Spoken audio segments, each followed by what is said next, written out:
Did you know that garden seeds are only supposed to be planted 2 times deeper than the seed is thick? What? Planting tiny seeds way too deep is just one of the many mistakes I see young gardeners making. Let's talk about those mistakes and how to avoid them so that you can grow a super successful garden this year.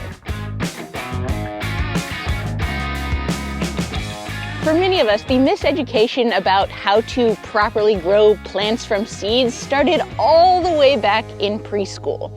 If you can remember that far back, we took a solo cup and some soil and we stuck our finger in that soil and we put a seed way down deep in that soil. And then we covered that up and we pushed the soil down around the seed. And what I just did is the first big mistake most people make when it comes to planting their seeds. It took me about 5 years of gardening to actually figure out this simple truth about seeds. A seed only wants to be planted 2 times as thick as that seed is.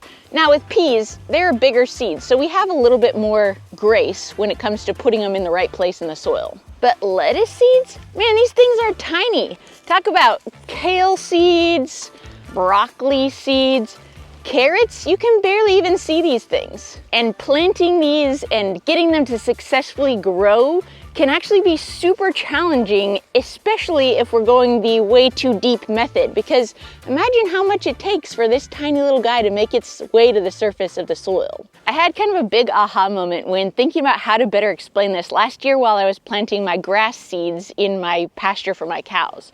This is grass seed. It's pretty dang tiny. And if you have a lawn, you might have planted grass seed before. How do you actually plant grass seed? You put it in this little churny thing and you walk around your yard and you just spread the seeds out on top of the soil. If you're really into lawn care, you might even rake it in, but you're not out there with a shovel digging holes for each one of those little grass seeds and then burying them deep, deep, deep, deep down. You're sprinkling them on the surface, getting them wet, and hoping for the best. And in a bunch of my garden beds, I do exactly that. I actually will dump a whole bunch of different kinds of little seeds that I want to grow in an area into a plastic bag. I'll mix them all up, and I will what's called broadcast seed them all over the place in the garden bed. Now, these little seeds be little now, but pretty soon they're going to be a lot bigger, so I don't want to overspread seeds. That tiny little lettuce seed is going to become a whole head of lettuce. This spinach seed is going to turn into a clump of spinach. The broccoli is going to turn into a giant broccoli plant. So we do want to be a little bit conservative, but also when we're doing things like broadcast seeding, we also are fully aware that not all of those seeds are going to germinate at the same time, at the same rate. Not all of them are going to be super successful. We might have to come back and thin. We might have to come back and replant, and we're okay with that. However, there are a couple reasons why broadcast seeding isn't the best solution for everyone. For example, if you're really limited on garden space, there are all kinds of garden planning techniques that you can use, like square foot gardening. All of that just involves a little bit more planning and careful execution. We also want to use our judgment. Going back to the peas example that we used at the beginning of this video, peas actually do want to be planted deeper than, say, lettuce seeds because they are bigger seeds. But here's the great thing, especially if you're buying your seeds from the store, they very likely have planting instructions on the back, which can very conveniently help us avoid some of the other seed planting mistakes we're going to talk about as this video progresses. And before we do actually move on to the next gardening mistake, let's just revisit our preschool planting tutorial and undo one other really bad piece of advice. When we stuck our finger into that soil and then put our seed in and then pushed all the soil down around it, that was something we as gardeners don't actually want to do because seeds need to breathe. Roots of plants need to breathe. When we compact soil down around them, we are making it much harder, not just for them to emerge from the soil, but also for their tiny little fragile roots, especially when they're really, really little, to actually make space and swim through the soil to spread out and, get access to the nutrients and the water and the other things that they need to support the plant above the soil. One of the best seed planting tips I've gotten from an old farmer friend of mine is Seeds only need to touch their feet to soil to be able to grow. We don't want to crush them or compact them underneath layers and layers of soil and make it harder for their feet to grow wings. We just want to get their feet to touch that soil and move along. Another huge mistake young gardeners make is caring about their plants a little too much and watering them so much that they actually drown. This sponge is a handy example of exactly what we want and don't want from our garden soil where we're planting our seeds.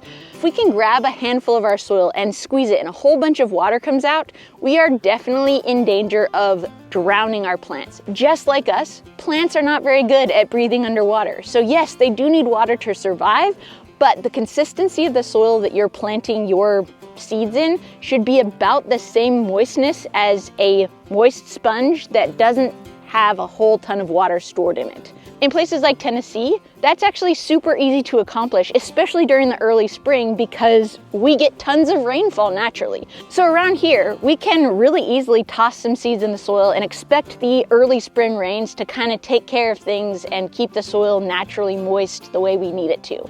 But come midsummer, when it's 95 to 110 degrees every day and we're not getting rain for weeks at a time, we might have to, at least temporarily, break our never watering our garden, lazy gardening principle just to make sure that our seeds germinate. And that can look like a whole bunch of things, like using soaker hoses or putting out a sprinkler at night on a timer, or just hand watering our beds as they germinate. Because especially if we're dealing with little tiny seeds that are actually planted at the correct depth in our soil, it's gonna be really, really hard and also vitally important that we keep that top layer of soil just moist enough to get the seeds to germinate, but not so wet that we actually drown those seeds in the process. But even if we do have to resort to using soaker hoses or sprinklers or at least intermittent watering, we as lazy gardeners have a huge leg up over traditional gardeners doing things the old-fashioned way, in that we never leave our soil uncovered. I mean, look around me. There is no exposed dirt in this garden. At least I hope there's not. And there's very good reason for that. Wood chips actually act very similarly to sponges in that they themselves are comprised of a bunch of tiny little pores and holes, which are really, really good at holding water in the soil.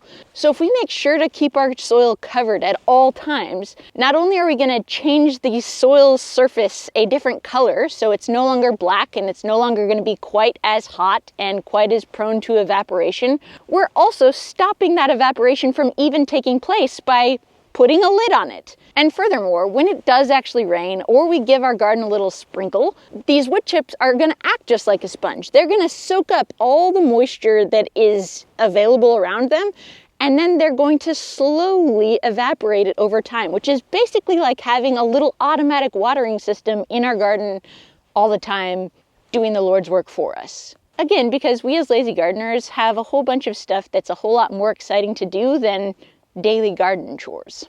But speaking of wood chips, mulch, and lazy gardening in general, this incredible tool for helping us to mitigate our watering and weeding needs can also really inhibit our seed starting journey.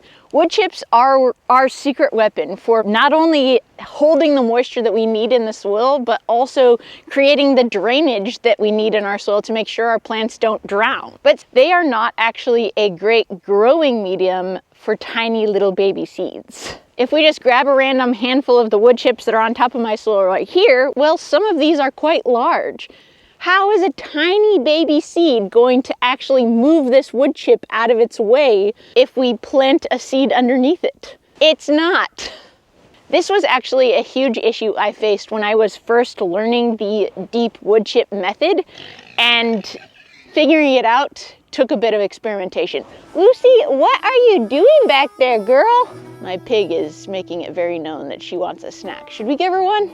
I think so. Lucy, what are you yelling about?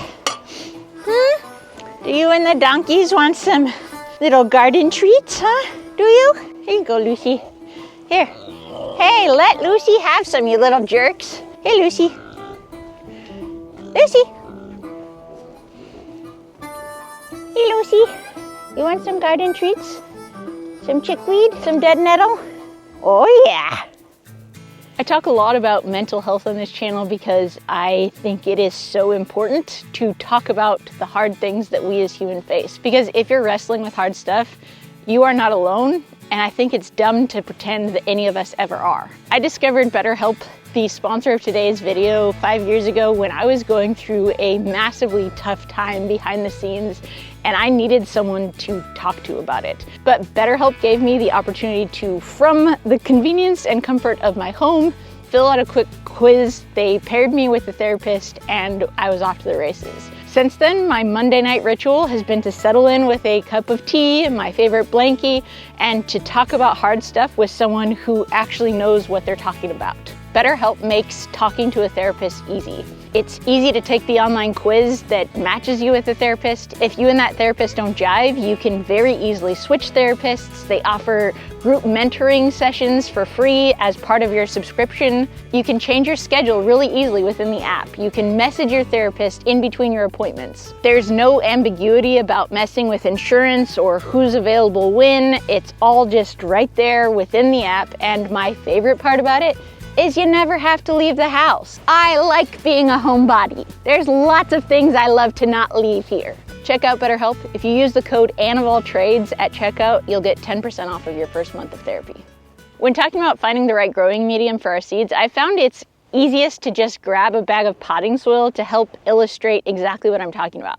This potting soil is just 50% aged compost and 50% peat moss, and this is wood chips. The longer we do lazy gardening in our gardens at home, the more likely it is that this kind of stuff is gonna happen naturally within our garden. If we just rake back my thick mulchy layer that I put on top of my garden beds to overwinter them, this is a near perfect planting medium for my spring seedlings. And the coolest thing about doing that little rake back method with your mulch is that once your seedlings start coming up and you see them poking up above the soil surface, you can literally just very gently hand rake all of that mulch back into place over the plants, which will then replace all of your soil protecting, slow watering, fertility adding benefits that those mulchies were there to do in the first place. That was barely English, but I feel like you understood what I was saying. If you're really struggling to get your seeds started, it might be helpful for you to put a bag of potting soil on top of your soil surface while you're germinating your seeds and then, mulching it after those seedlings get started. There is absolutely no shame in taking little shortcuts like that, especially if it gets you back to growing well. Okay, as we're sitting here filming and my teeth are literally chattering, I feel like this leads us nicely into my next point, which is about planting our seeds at the right time. Let's do that in my office where it's warmer. Now that we're defrosting a little bit, this leads me very conveniently to the next big mistake people make, which is planting their seeds at the wrong time. First and foremost, if you're looking for maximum germination of your seeds and you're buying seeds in a seed packet, very often the soil conditions, the sunlight conditions, all that stuff is going to be located on the back of your packet. So you can just look at this and say, oh, the soil temperature for beets needs to be 60 to 70 degrees, so I probably shouldn't plant my beet seeds in February in Montana when there's still 6 inches of snow on the ground. I know so many of us are so sick of being cooped up for the winter and we cannot wait to get out in our gardens, but one of my favorite things to do on the first sunny day of the year used to be going and sitting in the parking lot of a home center and watching everyone walk out proudly with their new plant starts ready to put those little bad boys right in their garden, knowing that they'd have to come back 3 weeks later to buy those things again and start over in their gardens. Here in Middle Tennessee, we have 12 seasons, not 4, and we are currently in our second spring, also known as the Spring of Deception, because we're about to have another week and a half of snow, freezing cold temperatures, and then maybe in March it actually might be the right time to plant most of the stuff for our garden. But here's the thing, as lazy gardeners, one of the best tips we can apply to our lazy gardening techniques is to plant things just a little bit later than our seed packet or our weather says that we should be able to do. Because constantly being on the early side of planting is not only putting our plants at risk of germinating early and then freezing in those surprise last thaws, but also Early in the season, the doubling power of the sun, the thing that makes the plants actually grow, is a lot less than later on in the season. And in that, by trying to sneak our plants into the ground way earlier in the season, we're not actually getting ourselves as far ahead as we seem to think. Because plants that are planted too early are going to be far more susceptible to disease, pest attacks, and other things that making our plants thrive really hard. Literally just because there are fewer hours in the day of warm sunlight on those plants, which actually have potential to help those plants better fight that stuff off if we just exercise a little patience and plant things a little later than the earliest possible moment we could put them in the ground. Knowing that I wanted to have a little higher success rate of the seeds that I was planting in my own garden, and also knowing that I'm not that great at knowing what to plant when, just naturally, at the beginning of every season I organize all my seeds into this handy dandy seed sorter in the order that I should actually plant them throughout the year, which makes it a total no-brainer for me to come in week after week throughout the growing season and grab the next little group of seeds, toss them in the garden at the right time, and that alone has helped me massively. Let's pop up to my indoor greenhouse so we can talk a little bit more about seed starting and the last few problems so many people seem to have. Oh, the alpacas are putting on a show for us. How nice. Hi, buddies. Oh, Lucy. Making a nest. Lucy, where are you going with your nest, Bubba? There are about 1,000 reasons why I would say direct sowing seeds into your garden is better than transplanting plants into your garden. However, there are also a lot of reasons why transplanting just makes a lot more sense.